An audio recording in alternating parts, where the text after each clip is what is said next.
It's Tuesday, September 24. In the headlines in local news, Prime Minister Andrew Holness addresses the UN's Summit of the Future. The Prime Minister also shared key points of Jamaica's development journey at a town hall meeting in New York. In business news, Sagicor Real Estate acquires units at the Strand Shopping Center in Cayman.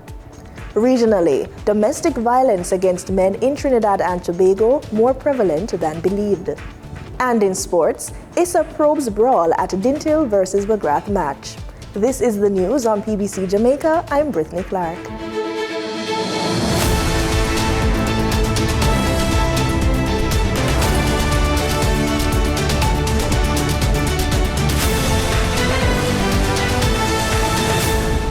Prime Minister Andrew Holness says despite the challenges being faced, Jamaica is ahead of the Caribbean in the journey to becoming a developed country. He made the comment while addressing attendance at a recent town hall meeting in New York. We have been doing very well on our development goals.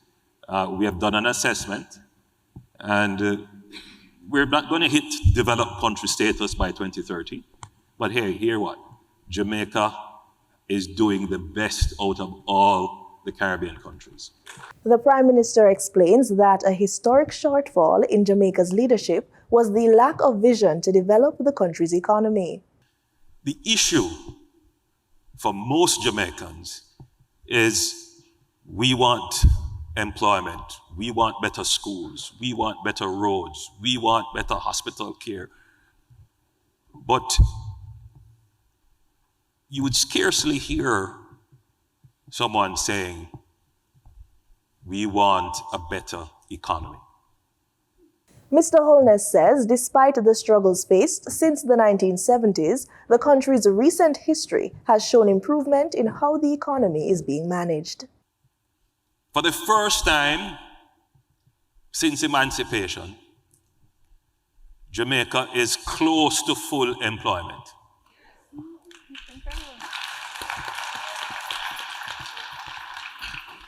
The previous statistic was at 4.2. They did some revision of how they measure unemployment, so we're at 5%.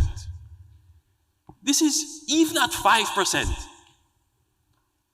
Even when we were at 7%, that was the lowest level of unemployment in the history of measuring unemployment in Jamaica. According to the Prime Minister, the decrease in unemployment shows an increase in economic growth.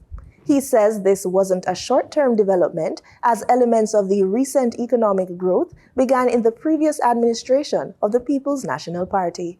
Prime Minister Andrew Holness is calling for leaders of the UN to double their efforts to address the lack of progress small island developing states face in achieving the Sustainable Development Goals, SDGs.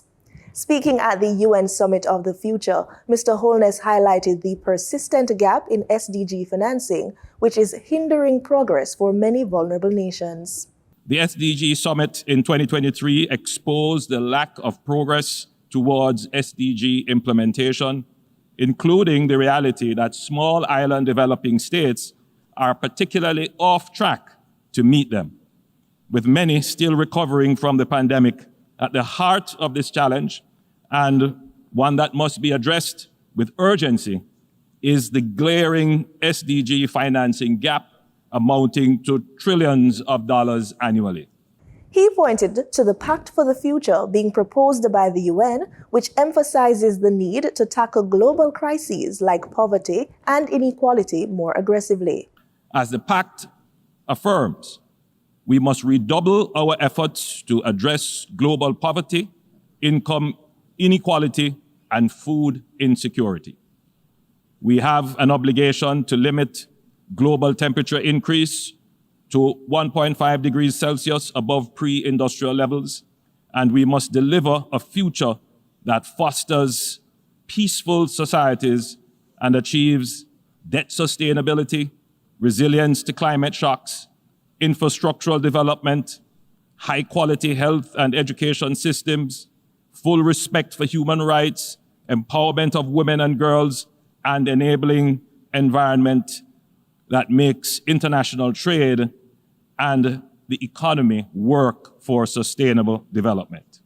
The Prime Minister also stressed that the pact provides a crucial roadmap for addressing climate change, outlining key measures to enhance global governance and resilience.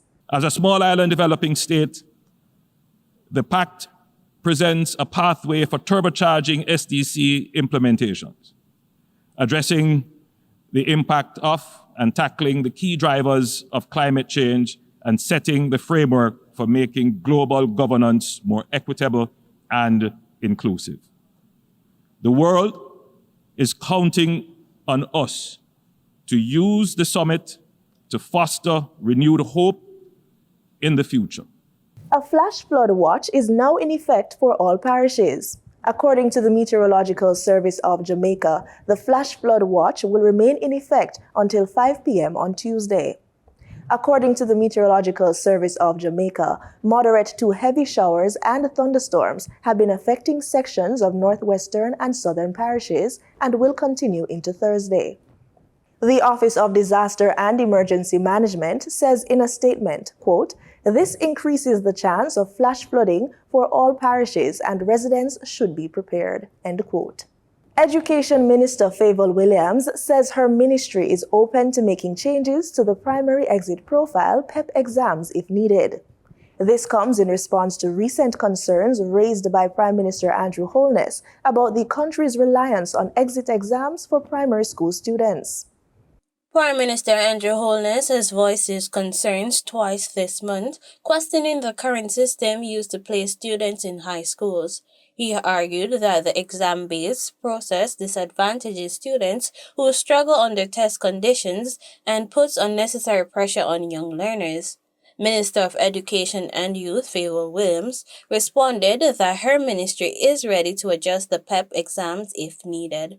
Obviously, at any point in a country's evolution of its education sector, we ought to stop and look and see how well the education sector is doing, how well it's serving the country, and if there are changes needed to be made to it, obviously we will do what we always do in terms of the broad consultation, hear from everyone, and incorporate those changes into the education sector. She noted that exit exams have long been part of Jamaica's education system, but emphasized the need to evolve to support students with different abilities and learning styles. We understand the evolution in the education sector. We understand that our students learn differently, they learn at different pace. They have interests that are as varied as anything else, and so as an education sector, we have to cater to that. In Jamaica, historically, we rely on exams to help our students to move from one stage to the next, especially from primary school to secondary school. And so over the years, over the decades, we've developed this exam culture in Jamaica. Minister Williams also said that the Prime Minister's comments were intended to spark important discussions on reassessing Jamaica's education system. I know currently we're going through education transformation to improve the output. And when we talk about the output, we're talking about the passes from the sector to improve the knowledge level of children who are graduating from the sector. So it's a dynamic sector, one that we continue to bring new knowledge to help our children. We understand as we develop in Jamaica that from time to time we have to reassess, we have to look at, we have to make changes. And so I think it was in that vein that the Prime Minister spoke. And of course, it's for us to design. Reporting for the news on PBCJ, I am Danita Rodney. September is Sickle Cell Awareness Month. Sickle cell is a blood-related disorder that is genetic. It blocks blood flow to organs and deprives the affected organs of blood and oxygen. This can lead to severe pain in the body and issues with organs. However, many persons living with the disease strive to have a normal life. Here are a few tips on how to achieve that.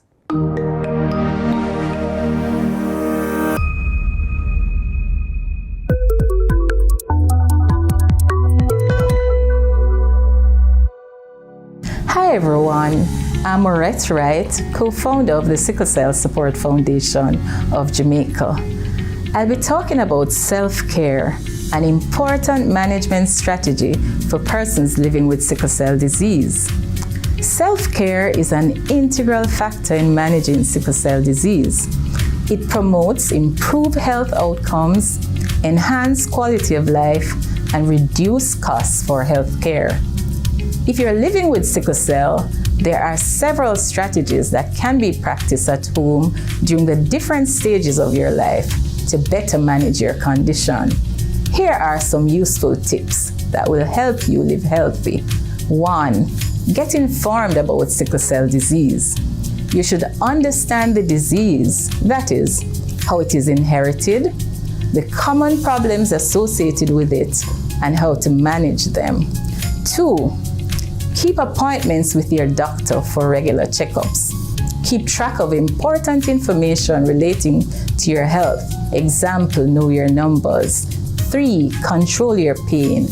Always have the pain medications that work for you on hand. As you know, pain often starts during the nights or early mornings. Learn about your personal triggers and how to avoid them. This might include extreme temperature. Ask your doctor about hydroxyurea. Prevent infections. Common illnesses like the flu can quickly become dangerous. Protect yourself. Ensure that you wash your hands often, receive all available immunizations, and take penicillin if prescribed, and cook your food thoroughly. 5. Practice healthy habits. Eat a balanced diet with lots of fruits and vegetables. Keep hydrated. Drink 8 to 10 glasses of water daily. Get adequate rest and manage stressful situations. 6. Avoid overexertion. Being physically active will help improve your overall health. However, it is essential that you do not overdo it. If tired, rest and drink a lot. Always exercise to your personal limit. 7. Get support. Get involved in a patient support group like the Sickle Cell Support Foundation of Jamaica, your local church, a prayer group, or a community-based organization where you can get information, assistance, and general support. 8. Manage your mental health. If you need help, call 888 New Life. Here are some specific strategies for the different life stages. During childhood, check the spleen and keep up with childhood immunization. During adolescence, avoid drinking, smoking, using drugs, and teenage pregnancy. These can be dangerous with sickle cell. For adults, screen for sneaky complications like renal failure and blindness, which can be delayed or avoided if caught early.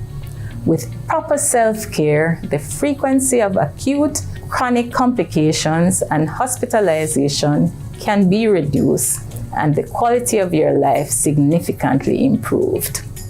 We can still thrive and live fulfilled lives with sickle cell disease.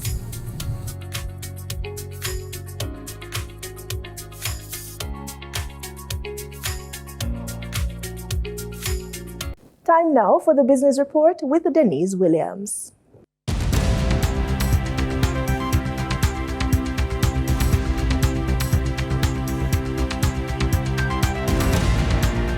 Good day, everyone, and thank you for joining us on the Business Report.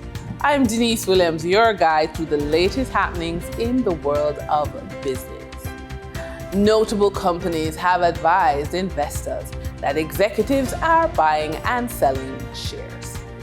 NCB Financial Group Limited has advised that a connected party was allotted 265,000 NCBFG shares effective September 3, 2024, and that a connected party sold 6 million 400,000 NCB Financial Group shares on September 5, 2024. Wisynco Group Limited has advised that a connected party sold 400,000 Wisynco shares on September 17, 2024. Wisynco has further advised that a director sold 2 million Wisynco shares on September 19, 2024. Sagicor Real Estate X Fund Limited has announced the acquisition of a block of units at the Strand Shopping Center, a prime commercial complex located by 7 Mile Beach in Grand Cayman, for US $10 million.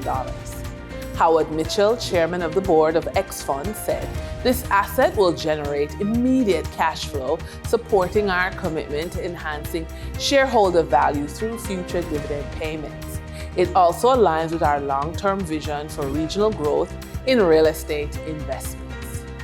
During trading for the period of September 23, 2024, the following companies represent the top 3 most active stocks that investors bought and sold on the Jamaica Stock Exchange. Toll road operator Trans-Jamaican Highway Limited with 7,499,469 units represents 29.88% of the total market volume in terms of sales.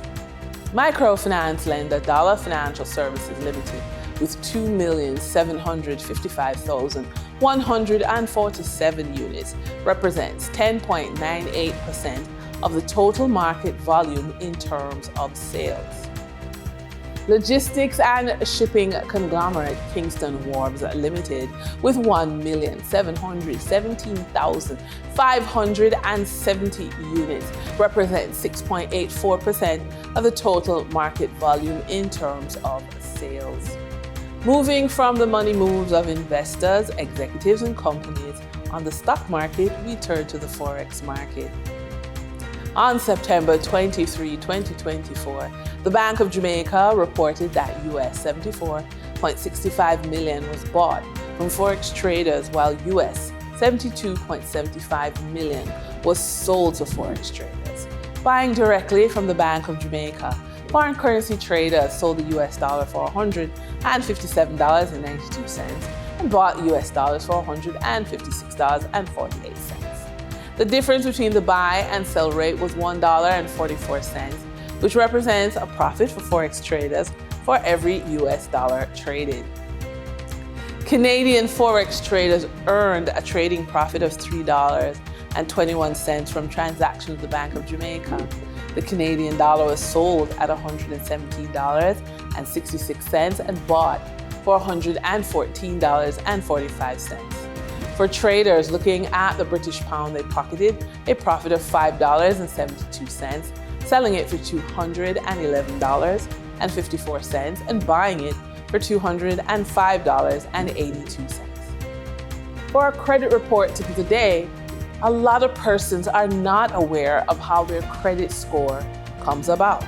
So paying bills on time accounts for only 35% of your credit score. But that's not the only way to strengthen your financial standing. So we have 2 additional ways to boost your credit score and open the door to better financial opportunities. Number 1, diversify your credit mix. A healthy combination of credit cards, installment loans, and other types of credit boosts your score. Variety in the types of loans you have accounts for 10% of your credit score. Keep old accounts open. The second option shows that the length of your credit history matters. Keep old accounts open and active to benefit from a longer credit timeline. And with that, we wrap up today's business report. I'm Denise Williams. Appreciate your company. Stay well informed, stay ahead of the curve. Until our next update, take care. In regional news, in Trinidad and Tobago, domestic violence against men may be more common than previously thought. That's according to Minister Ayanna Webster-Roy from the Office of the Prime Minister, Gender and Child Affairs, who shared this during the Delving Deeper segment on Sunday. Sunil Lala has the details. There is anecdotal evidence to suggest that domestic violence against men is more prevalent than is believed. This from Minister in the Office of the Prime Minister, Gender and Child Affairs, Ayanna Webster-Roy, speaking on part 1 of the Delving Deeper segment on Sunday evening. Sunil Lala has the report. But the feedback that came to my constituency office indicated that it is a real problem, because men were indicated we need a safe space, some place where we could come and ventilate the issues, because we are being victims. Minister in the Office of the Prime Minister, Gender and Child Affairs, Ayanna Webster-Roy, said although it's more common to hear about domestic violence affecting women, men are also on the receiving end. They tend to be shunned. Most men would not report, so we will not have a true picture of what is happening. But anecdotal evidence would suggest that it is quite prevalent in Trinidad and Tobago. She said her ministry is working towards the establishment of a shelter for men locally, whether they be a victim or perpetrator. In addressing issues around domestic violence, you can't just look at the persons who are the core victims, but you also have to put systems in place to address those who may be the perpetrators. And admittedly, the statistics would show that women are predominantly the victims. And in establishing our men's view, we are helping our men in Trinidad and Tobago to address all issues affecting them and helping to change mindset. Attorney General Reginald Amo said it is time citizens of Trinidad and Tobago change their mindset to ensure this issue of domestic violence is given the appropriate measure, challenging the police to ensure enough is done for victims, whether it be men or women. History was made at the Maurice Bishop International Airport on Saturday as Grenada welcomed the inaugural flight of LIAT 2020. The new service is set to boost regional connectivity and expand travel options for both visitors and local. More in this GBN News report. The inaugural LIAT 2020 flight received a warm welcome, including a water cannon salute upon landing at the Maurice Bishop International Airport. The LIAT delegation, led by Director of Maintenance and Engineering Alan Alexander, was welcomed by Minister of Tourism Adrian Thomas and other dignitaries including Petra Roach, CEO of the Grenada Tourism Authority, and Edgar Stephen, CEO of the Grenada Airports Authority. Minister Thomas emphasized that revitalizing LIAT will significantly enhance connectivity and convenience throughout the Caribbean, ultimately supporting tourism growth and economic opportunities in the region. Officials expressed best wishes to the airline, hoping for its success as it aims to strengthen connections and enrich the travel experience within the region. LIAT 2020 representatives shared their enthusiasm about expanding connections across the Caribbean. The airline also announced its new schedule for flights to and from Grenada. As per the schedule, Flight 5L300 will depart Antigua for St. Lucia at 10 a.m., arriving 50 minutes later and departing from St. Lucia for Grenada at 11:35 a.m. Estimated arrival in Grenada is 12:15 p.m. LIAT Flight 303 will depart Grenada for St. Lucia at 1:45 p.m., arriving at 2:25 p.m., with onward connection to Antigua departing at 3:10, arriving at 4 p.m. The addition of LIAT 2020 routes to Grenada promises positive growth for the tourism and economic sectors in the coming months. Reporting for GBN News, Beverly Telesford. Belize's Prime Minister John Briceño addressed world leaders at the United Nations General Assembly in New York, calling for stronger global cooperation to combat climate change, poverty, and inequality. Speaking at the Summit of the Future, he highlighted the ripple effects of conflicts in Ukraine and the Middle East, joining other leaders in stressing the urgent need to address gaps in global governance exposed by recent crises. The adoption of the Pact for the Future, the Global Digital Compact, and the Declaration on Future Generations must not be seen as an end, but rather as a beginning. While these outcomes lay a foundation for action, they represent only a floor for a much greater ambition that is needed to transform our world for present and future generations. The world faces a triple planetary crisis and a development crisis. Human and planetary capacities are approaching limits from which there may be no rebound. Our development and climate goals are slipping further away from our reach, and yet there has been no effective global response To say we will do what we have failed to do will not suffice. Since the adoption of the Paris Agreement, every year has seen record-breaking climate impacts. For the first time, over a 12-month period spanning February 2023 to January 2024, global warming exceeded 1.5 degrees Celsius above pre-industrial levels. If that trend persists, then Paris alone will not be enough, nor will our promise to accelerate the implementation of the 2030 Agenda. These are unprecedented times. In sports, we kick things off with football. ISA is investigating an incident from Saturday's Zone J Issa da Costa Cup match at McGraw High, where a referee was allegedly assaulted following a 1-1 draw between Dint Hill Technical and McGraw High. Video footage surfaced showing the referee and his assistants being barricaded in a classroom for nearly an hour after the altercation. Local police were called to the scene and eventually escorted the referees off the school premises.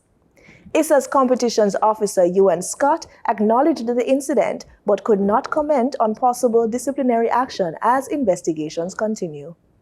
We stay with football as in a surprising turn of events, Dumbleholden FC are on the hunt for their third coach in just 12 months, as Philip Williams has resigned from his role as head coach only 2 games into the Jamaica Premier League season. Williams, a former head coach for both Tivoli Gardens and Portmore United, stepped down with immediate effect, leaving fans and management stunned.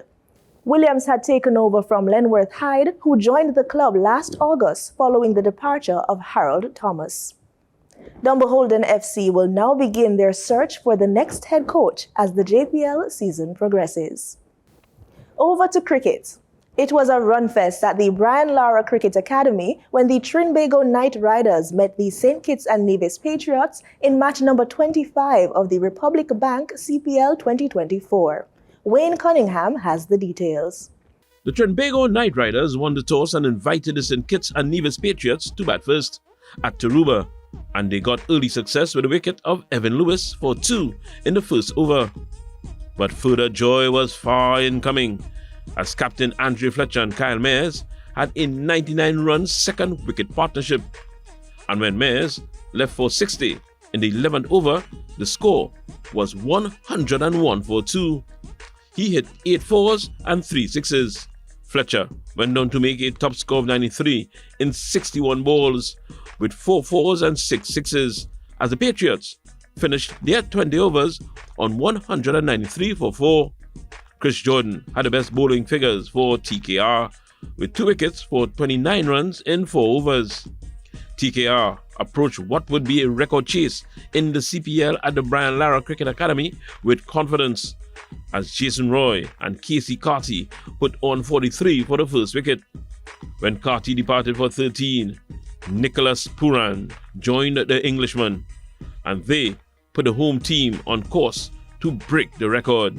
Roy hit a 34-ball 64 with 6 boundaries and 4 for the max, and Puran 93 not out in a blistering 43 balls featuring 6 fours and 7 sixes to light up the Brian Lara Cricket Academy, as the TKR got to the winning total of 197 for 3 in 18.3 overs to register a historic 7-wicket victory. TKR faced top of the table St. Lucia Kings next at the Brian Lara on Republic Day, September 24th, from 10 a.m. Wayne Cunningham, TTT Sport. That's the news on PBCJ. You can follow us on our social media platforms at PBCJamaica. Thanks for watching, and do remember, we are the People's Station.